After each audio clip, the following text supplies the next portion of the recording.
Hello नमस्कार दोस्तों, आप सभी का स्वागत करता हूं आपके अपने YouTube चैनल वैकेंसी गुरु में। आज का अपना वीडियो बहुत ही ज़्यादा महत्वपूर्ण है। नए प्रश्नों के साथ मैं आपसे मिला हूं और RCET एग्ज़ाम में ये वीडियो आपके लिए बहुत ही खास होने वाला है, क्योंकि दोस्तों इस वीडियो में कम्प्लीटली MS वर्ड, एक्सेल और पावर पॉइंट से संबंधित सभी महत्वपूर्ण प्रश्न लिए गए हैं और ये हमारी टीम के विशेष आग्रह पर आपके लिए बनाए गए हैं, क्योंकि उन्होंने कहा है कि MS Word, Excel, PowerPoint के बहुत सारे क्वेश्चन इस बार एग्जाम में मिलने वाले हैं, तो आप लोगों के लिए सभी महत्वपूर्ण प्रश्न यहाँ पर मैं लेकर आया हूँ। ठीक है, क्वेश्चन नंबर 1 आपके सामने है। डॉक्यूमेंट को डिजाइन करने के लिए विभिन्न प्रकार के विकल्प प्रदान किए जाते हैं। अगर आपको MS ऑफिस के माध्यम से डॉक्यूमेंट बनाना है तो आप कौन से सॉफ्टवेयर का प्रयोग करेंगे? और इसका सही जवाब जो है मित्रों वो है MS word. MS word document बनाने के लिए काम में लिया जाता है। अगर पूछा जाए सीट बनाने के लिए किसका प्रयोग करेंगे तो एक्सेल का, प्रेजेंटेशन बनाने के लिए पावर पॉइंट का और डेटाबेस मैनेजमेंट के लिए MS एक्सेस का। ठीक है दोस्तों, अगर आप नए हैं, अभी तक भी आपने चैनल को सब्सक्राइब नहीं किया है, तो दोस्तों RCET के आंसर की सबसे पहले प्राप्त करने के लिए 100% सटीक आंसर की और सभी प्रकार के वीडियोस पाने के लिए चैनल को सब्सक्राइब करें और वीडियो को लाइक जरूर करें। MS वर्ड 2010 में किसी डॉक्यूमेंट का अधिकतम आकार कितना हो सकता है? MS वर्ड जो 2010 है उसमें हम कोई भी फाइल बनाते हैं तो उस डॉक्यूमेंट का अधिकतम आकार कितना हो सकता है? और इसका सही जवाब है मित्रों 32 GB हो सकता है। 32 GB तक की हम फाइल MS वर्ड में तैयार कर सकते हैं एक डॉक्यूमेंट में। अगला प्रश्न चलते हैं। एक बार टैब दबाने पर कर्सर कितना आगे जाता है? जब आप MS वर्ड में काम करते रहते हैं और आप टैब बटन दबाते हो तो एक बार टैब दबाने पर जो है कर्सर कितना आगे जाता है? और उसका सही जवाब है मित्रों 0.5 इंच। 0.5 इंच कर्सर आगे खिसक सकता है एक बार टैब दबाने पर। ठीक है, ये पूरा वीडियो देखें। कितने प्रश्न आपके सही हो रहे हैं ये कमेंट करके हमें बताएं। साथ ही साथ ये भी बताएं कि आप कौन सी जगह से वीडियो को देख रहे हैं, राजस्थान के कौन सी जगह पर आप अभी हैं और आप यहाँ से वीडियो को देख रहे हैं। MS वर्ड 2010 में डिफ़ॉल्ट व्यू कौन सा है? मित्रों MS वर्ड 2010 का डिफ़ॉल्ट व्यू होता है, ऑप्शन आपके सामने, print layout, normal, web layout या फिर आउटलाइन। और इसका सही जवाब है मित्रों प्रिंट लेआउट। MS वर्ड का जो डिफ़ॉल्ट व्यू होता है वो प्रिंट लेआउट होता है। अगला है MS वर्ड में ट्रांसलेट ऑप्शन किस टैब में होता है? MS वर्ड में जो ट्रांसलेट ऑप्शन होता है, ट्रांसलेट करने का, वो कौन से ऑप्शन में होता है? और इसका सही जवाब है मित्रों, इसका सही जवाब जो है वो है रिव्यू टैब। रिव्यू टैब में क्या होता है? ट्रांसलेट करने से संबंधित सभी ऑप्शंस होते हैं। नेक्स्ट प्रश्न पर चलते हैं। MS वर्ड 2010 में पैराग्राफ ग्रुप होम टैब के अलावा किस टैब में उपस्थित होता है? यानी कि आप सभी को बताना चाहूँगा MS वर्ड में पैराग्राफ ग्रुप 2 टैबों में होता है। एक तो होम टैब में होता है और दूसरा कहाँ पर होता है? होम के अलावा। तो मित्रों होम के अलावा पेज लेआउट में भी होता है। पैराग्राफ पेज लेआउट में भी होता है और होम में भी होता है, 2 जगह होता है। तो याद रखें पैराग्राफ ग्रुप दोनों जगह होता है। ठीक है, और ये जो प्रश्न है ये आप लोगों में से जिन्होंने प्रैक्टिकल किए हुए हैं वो इन सभी का सही जवाब दे देंगे।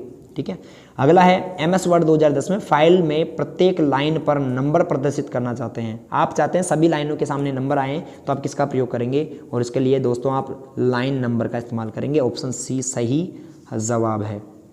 ठीक है, अगला है MS वर्ड 2010 में पैराग्राफ का फर्स्ट लेटर कैपिटल और बड़ा प्रदर्शित करने के लिए किस ऑप्शन का प्रयोग किया जाता है? मित्रों आपने अखबार में देखा होगा कि एक जो पैराग्राफ होता है जैसे कि ऐसी लाइनें हैं तो इनके सामने एक बड़ा अक्षर आ जाता है ऐसा।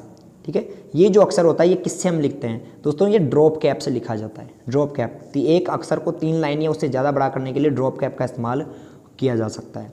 अगला प्रश्न है MS वर्ड का। MS वर्ड 2010 में इन्फो ऑप्शन का प्रयोग किस लिए किया जाता है? दोस्तों इन्फो ऑप्शन का प्रयोग क्यों करते हैं? प्रीव्यू करने के लिए, पासवर्ड के लिए, प्रिंट के लिए, फिर इनमें से कोई नहीं। और इसका सही जवाब है पासवर्ड। अगर आप अपने डॉक्यूमेंट में पासवर्ड लगाना चाहते हैं MS वर्ड में तो आप इन्फो ऑप्शन का प्रयोग करेंगे। फॉर्मेटिंग टूल बार में फ़ॉन्ट साइज मैक्सिमम कितना होता है? फॉर्मेटिंग टूल बार जो होता है उसमें अधिकतम फ़ॉन्ट साइज कितना होता है? ऑप्शन है 72, 82, 48 या 92। और इसका सही जवाब है MS वर्ड में इसकी साइज कितनी होती है? 72 होती है। सबसे कम 8 होती है, सबसे अधिक 72 होती है। आपसे पूछा जाए कि MS वर्ड में डिफ़ॉल्ट यानी अपने आप जो फ़ॉन्ट साइज होती है कितनी होती है, तो आप जवाब देंगे 11, 11 होती हैं। अगला प्रश्न है MS वर्ड में कितने टेक्स्ट अलाइनमेंट होते हैं? यानी MS वर्ड में अलाइनमेंट कितने प्रकार के होते हैं? तो आप सभी जवाब देंगे MS वर्ड में 4 प्रकार के अलाइनमेंट होते हैं। एक होता है लेफ्ट अलाइनमेंट, दूसरा होता है राइट अलाइनमेंट, तीसरा होता है सेंटर अलाइनमेंट और चौथा होता है जस्टिफाई अलाइनमेंट, है ना। उनके शॉर्टकट होते हैं Ctrl+L, ठीक है, लेफ्ट का, Ctrl+R राइट का, और आपका जो सेंटर अलाइनमेंट है इसका शॉर्टकट होता है Ctrl+E, ठीक है, क्योंकि C तो Ctrl+C तो कॉपी का होता है और Ctrl+J जस्टिफाई अलाइनमेंट का। ये चारों के शॉर्टकट्स भी है। अगला प्रश्न है, इनमें से कौन सा ऑप्शन हर पेज के नीचे बॉटम में शो होता है? यानी क्या है जो हर पेज के नीचे बॉटम में आएगा, नीचे आएगा, और इसका सही जवाब है फुटर। हर पेज के नीचे, प्रत्येक पेज के नीचे जो बॉटम में आता है उसे हम फुटर कहते हैं। नेक्स्ट प्रश्न है, फॉर्मेटिंग टूल बार में फ़ॉन्ट साइज़ मिनिमम कितना होता है? फॉर्मेटिंग टूल बार जो है इसमें फ़ॉन्ट साइज जो है वो मिनिमम सबसे कम कितना होता है? इसका सही जवाब जो है वो है मित्रों, फॉर्मेटिंग टूल बार में फ़ॉन्ट साइज सबसे कम 8 होता है। अभी मैंने आपको बताया था 72 अधिकतम होता है, 8 सबसे कम होता है। अगला प्रश्न है, कर्सर के राइट साइड में कैरेक्टर को मिटाने के लिए किस की का प्रयोग करते हैं? आपसे पूछा गया कि यहाँ पर एक शब्द लिखा हुआ है APPLE, ठीक है, और आपका कर्सर अभी यहाँ पर है इस जगह। अब आप L को मिटाना चाहते हैं, यानी राइट साइड के अक्षर को मिटाना चाहते हैं, तो आप किसका प्रयोग करेंगे मित्रों? आप डिलीट बटन का प्रयोग करेंगे। किसका प्रयोग करेंगे? डिलीट का। ओके, डिलीट का प्रयोग करेंगे। और अगर आपको लेफ्ट साइड के मिटाना है तो आप किसका प्रयोग करेंगे? बैक स्पेस का। आप सभी जानते हैं बैक स्पेस से लेफ्ट का मिटता है और डिलीट से दायां साइड का डिलीट होता है, ये याद रखना। अगला प्रश्न है, बुलेट्स एंड नंबरिंग टूल का उपयोग किस लिए किया जाता है? बुलेट्स एंड नंबरिंग टूल का प्रयोग किसके लिए करते हैं? लिस्ट बनाने के लिए, पेज नंबर देने के लिए, ड्राइंग बनाने के लिए, उपरोक्त सभी के लिए। और इसका सही जवाब जो है मित्रों वो है कि बुलेट्स और नंबरिंग का प्रयोग लिस्ट बनाने के लिए किया जाता है। आपको कोई भी लिस्ट बनानी हो तो आप बुलेट्स का और नंबरिंग का प्रयोग करते हैं। ठीक है दोस्तों, आप लोगों में से जो भी विद्यार्थी नया है, जिसको अभी तक भी वैकेंसी गुरु मोबाइल ऐप का मालूम नहीं है, वो फटाफट से मोबाइल ऐप डाउनलोड करें। वैकेंसी गुरु मोबाइल ऐप में कंप्लीट कोर्स दिया गया RCIT का, जिसमें शॉर्ट में आप एक दिन में उससे तैयारी कर सकते हैं। मतलब एक दिन में ही आपकी वहाँ से बेहतर तैयारी हो जाएगी। सभी महत्वपूर्ण प्रश्न हैं, ऑनलाइन टेस्ट है, वीडियोज़ हैं और ओल्ड पेपर्स हैं, वहाँ पर आप अच्छी तैयारी कर सकते हैं। गूगल प्ले स्टोर से आपको डाउनलोड करना है, साइन अप करना है। साइन अप करने के बाद आपको 99 रुपीज़ का कोर्स वहाँ पर मिल जाएगा, जिससे आपकी बेहतर तैयारी हो जाएगी और आप अच्छी परसेंटेज बना पाएंगे। ठीक है, वर्ड प्रोसेसिंग में तीसरे पैराग्राफ को 5वें पैराग्राफ के बाद प्लेस करने का सबसे सर्वश्रेष्ठ विकल्प कौन सा है? आप तीसरे पैराग्राफ को 5वें पैराग्राफ के बाद में ले जाना चाहते हैं तो आप कट और पेस्ट करेंगे। इसके लिए क्या करेंगे दोस्तों? कट व पेस्ट करेंगे।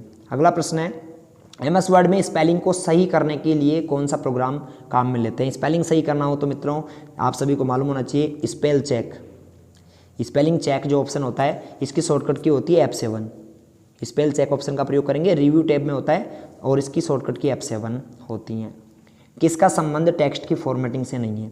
किसका संबंध टेक्स्ट की फॉर्मेटिंग से नहीं है? लाइन स्पेसिंग का, टेक्स्ट स्पेसिंग का, और मार्जिन चेंज का, या फिर सर्चिंग का। और इसका सही जवाब जो है दोस्तों वो है सर्चिंग, क्योंकि फॉर्मेटिंग टेक्स्ट की फॉर्मेटिंग से संबंधित सर्चिंग नहीं होता, इसमें फॉर्मेटिंग थोड़ी ना होती है, इन तीनों में फॉर्मेटिंग्स होती हैं। अगला प्रश्न है, उपयोगकर्ता डॉक्यूमेंट को जो नाम देता है उसे क्या कहते हैं? यानी यूजर डॉक्यूमेंट को जो भी नाम देता है उस नाम को क्या कहते हैं? फाइल नेम कहते हैं, प्रोग्राम नेम, रिकॉर्ड या डेटा। और इसका सही जवाब है मित्रों फाइल नेम। कोई भी फाइल को जो हम नाम देते हैं उसे फाइल नेम कहते हैं। ठीक है, अगला है, MS वर्ड को शुरू करने के लिए किस क्रियान्वयन फाइल का प्रयोग किया जाता है? MS वर्ड को अगर आप शुरू करना है तो कौन सी फाइल का प्रयोग करेंगे या फिर क्या कमांड डालेंगे? winword.exe। winword.exe इसका सही जवाब है। दोस्तों यदि आपको मालूम नहीं है कि शाम को डेली 6:30 बजे यानी 6:30 पर लाइव क्लास होती हैं, तो आप सभी चैनल को सब्सक्राइब कर लीजिए। लाइव क्लास का नोटिफिकेशन आपको मिल जाएगा और लाइव क्लास ज़रूर लें। ठीक है, एग्जाम तक लाइव क्लासेस चलेंगी, आप लोग सब्सक्राइब जरूर करें। ठीक है, MS एक्सेल में बनने वाली सीट को निम्न में से क्या कहा जाता है? MS एक्सेल में जो सीट बनती है उस सीट को दोस्तों स्प्रेड सीट कहा जाता है। क्या कहा जाता है? स्प्रेड सीट कहा जाता है।